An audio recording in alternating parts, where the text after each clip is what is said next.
Aloha, o Landon Choy ko'uinoa, noa ao ma Hawaii, and I am Team Island Energy.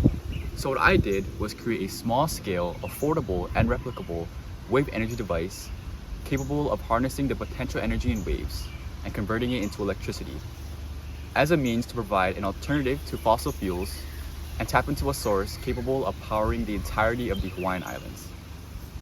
Hundreds of years ago, native Hawaiians lived a life of sustainability with the land and sea.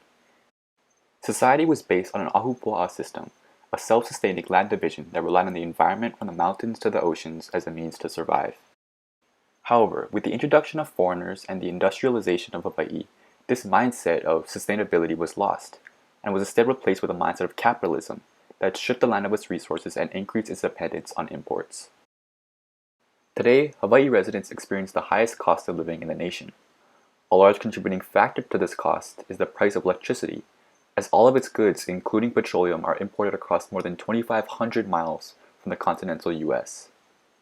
And as we all know, petroleum is horrible for the environment, giving a whole world of other issues. And the existing solutions to these problems, like wind and solar power, are limited. On average, they can only generate energy around 20 to 30% of the time, making them fairly inefficient. Which is why I'm proposing wave energy, because it is both abundant in Hawaii and reliable, generating energy on average 90% of the time. And so I built a small-scale wave energy device capable of harnessing the oscillating motion of ocean waves based on Faraday's law of induction. If a magnet moves through a coil, a voltage will be induced in that coil.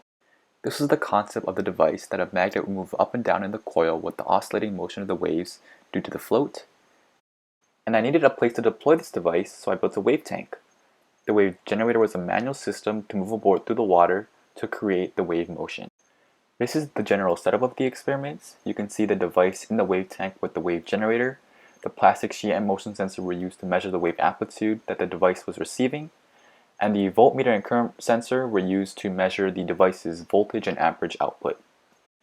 In the beginning, I could only generate around 3.6 millivolts and 1.9 milliamps, which was super small. So I did some research and found two mathematical equations to increase the device's energy output. So I increased the coil diameter, wave amplitude, number of coil turns, and number of magnets, and saw significantly higher voltage and current readings. In the end, I could produce around 92.6 millivolts and 61.0 milliamps. In the future, I would like to further investigate these trends and optimize the device's energy output, as well as develop a system to autonomously log and graph the voltage and current data in real time.